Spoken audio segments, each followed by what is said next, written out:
जी तो प्यारे बच्चों, कैसे हैं आप? मैं उम्मीद करता हूँ कि आप सब ठीक होंगे। आज की वीडियो में बात करेंगे हम आपसे chapter number 11 hydrocarbons, class 11 chemistry, quick check 11.1। So welcome to GS academy YouTube channel. So प्यारे बच्चों, सबसे पहला क्वेश्चन किया जा रहा है, write down the structural formula of 2 methyl butane and 2,2-डायमिथाइल प्रोपेन।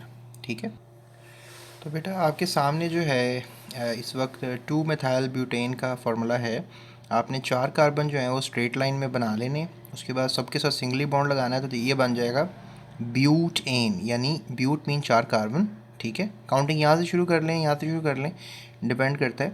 यहाँ से शुरू कर रहे हैं तो आपने दूसरे कार्बन के साथ मिथाइल लगाना है। ये मिथाइल एक ब्रांच है, एक सब्सिट्यूएंट कह लें आप इसको। ठीक है, और टू इसलिए क्योंकि डेफिनेटली टू के साथ ही लगा हुआ है। ठीक है, so that is going to be the right way to write a formula. अगर आप यहाँ से शुरू कर रहे हैं काउंटिंग 1 2 3 4, तो फिर यहाँ पर आपने मिथाइल लगाना है। ठीक है, तो यहाँ से शुरू कर रहे हैं तो that is the normal way. उसके बाद है जी 2,2-डायमिथाइल प्रोपेन।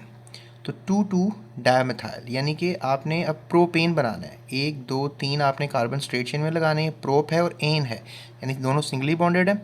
और फिर 2,2-डायमिथाइल यानी दो मिथाइल लगाने हैं आपने। एक ये मिथाइल आपने 2 के साथ लगा लिया और ये 2 के साथ लगा लिया, कार्बन की 4 वैलेंसियाँ पूरी हो गई, तो 2,2-डायमिथाइल प्रोपेन जो है वो आपने बना लिया। सो ये रहा आपका सवाल और ये रहा उसका जवाब। उसके बाद है write down displayed formula of 2,3,3-trimethyl and methyl cyclohexane. ठीक है, तो बच्चों को यहाँ पे ना थोड़ा सा प्रॉब्लम आता है इसको समझने में, तो मैं कोशिश करूँगा आपको सब प्रॉपरली समझाऊँ। तो अब यहाँ पर था जी 2,2-ट्राईमेथाइल हेक्सेन। अब हेक्सेन बता रहा है कि 6 कार्बन है और सिंगली बॉन्डेड है। 1 2 3 4 5 6 कार्बन आपने स्ट्रेट लाइन में बना लिए, तो ये हेक्सेन हो गया, सारे सिंगली बॉन्डेड हैं। ठीक है, अब दूसरा काम करना था कि इनके साथ ब्रांचेस लगानी थी 2,3,3-ट्राईमेथाइल, यानी 3 मिथाइल लगाने। एक मिथाइल 2 के साथ लगा दें, इधर 2 के साथ हमने एक मिथाइल लगा दिया। ठीक है, और उसके बाद हमने 3 3 यानी कि 3 के साथ एक मिथाइल ऊपर एक मिथाइल नीचे हमने 2 मिथाइल लगाए थे, टोटल मिथाइल 3 हो गए। तो 2,2-ट्राईमेथाइल हेक्सेन जो है हमने बना के आपको दिखा दिया। उसके बाद मिथाइल साइक्लोहेक्सेन बनाना है, तो सबसे पहले आपने बनाना है साइक्लोहेक्सेन। साइक्लोहेक्सेन ये है 1 2 3 4 5 6, यानी कि ये जो आपको कॉर्नर नज़र आ रहे हैं, ये कॉर्नर का मतलब कार्बन है। ठीक है, इस कॉर्नर का मतलब आप ये भी लगा लेना, ये समझ लें CH2 लगाया हुआ आपने तो यहाँ पर भी CH2 है, CH2 है, CH2 है, CH2 है, CH2 है। तो अब CH2 हमें पता ही है लगना है, तो हमने इसको बस एक सिंपली लाइन से एक इजी वे में लिख दिया है। ठीक है, और मिथाइल यानी उन्होंने बताया नहीं है कि आपने 1 के साथ लगाना है, 2 के साथ, 3 के साथ, 4 के साथ। यहाँ से इस तरफ भी जा सकते हैं, 1 2 3 4 5 6, यहाँ से 1 2 3 4 डिपेंड करता है। तो ये भी आगे कोई आएगी एग्जाम्पल, मैं वो भी इसमें आपको समझाऊंगा। तो बहरहाल ये हो जाएगा आपका 2 मिथाइल साइक्लोहेक्सेन। साइक्लोहेक्सेन बन गया, और फिर आपने मिथाइल भी लगा दिया, यहाँ लगा दें, यहाँ लगा, डिपेंड करता है, ऊपर लगा दिया आपने, इट्स ओके। तो दैट इज़ हाउ इस मिथाइल साइक्लोहेक्सेन जो है ये बन गया। ठीक है, उसके बाद क्वेश्चन किया जा रहा है, give 2 differences between molecules of cyclopentane and pentane, यानी कि 2 डिफरेंसेस बताने हैं मॉलिक्यूल्स के, साइक्लोपेंटेन के और पेंटेन के बताने। ठीक है, तो सबसे पहले बच्चों आप तो स्ट्रक्चर बना लेना पेंटेन का। ये देखें 1 2 3 4 5 कार्बन है और सारे सिंगली बॉन्डेड हैं, तो ये पेंटेन बन गया। और ये हमारे पास हमने साइक्लोपेंटेन बनाना है, तो साइक्लोपेंटेन कुछ इस तरह बनेगा जो आपके सामने नज़र आ रहा है, ये चेयर लाइक स्ट्रक्चर होता है। तो ये बन गया आपका साइक्लोपेंटेन। ठीक है, ये साइक्लोपेंटेन हो गया और ये हो गया पेंटेन। ठीक है, अब डिफरेंस क्या होता है इन दोनों में? डिफरेंस तो कोई मुश्किल नहीं है, ये ओपन चेन एलिफेटिक कंपाउंड है, ये क्लोज चेन साइक्लिक कंपाउंड है। ठीक है, होमोसाइक्लिक कंपाउंड है।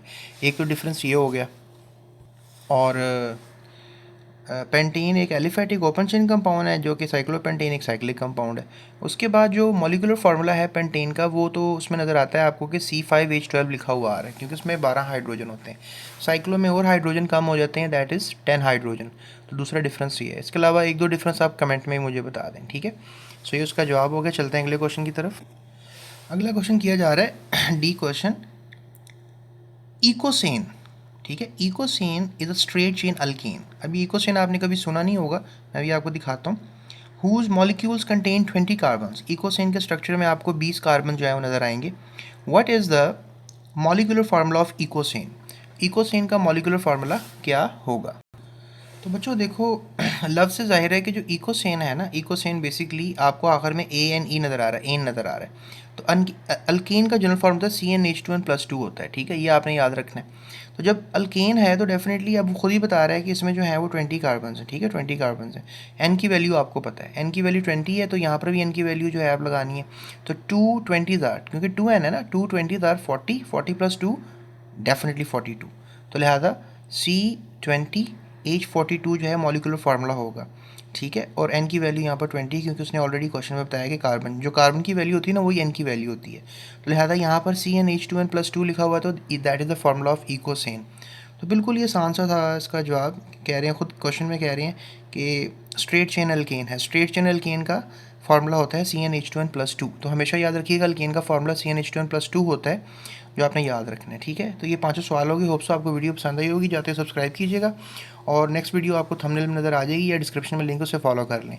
और मज़ीद अगर आपको नोट्स चाहिए तो डिस्क्रिप्शन में डिटेल दी हुई नंबर पर डायल करके माइनस अमाउंट पे करके आप नोट्स हासिल कर सकते हैं। That's it, thank you so much, अपना ख्याल रखिएगा, टेक केयर, अल्लाह हाफिज़ एंड डू सब्सक्राइब।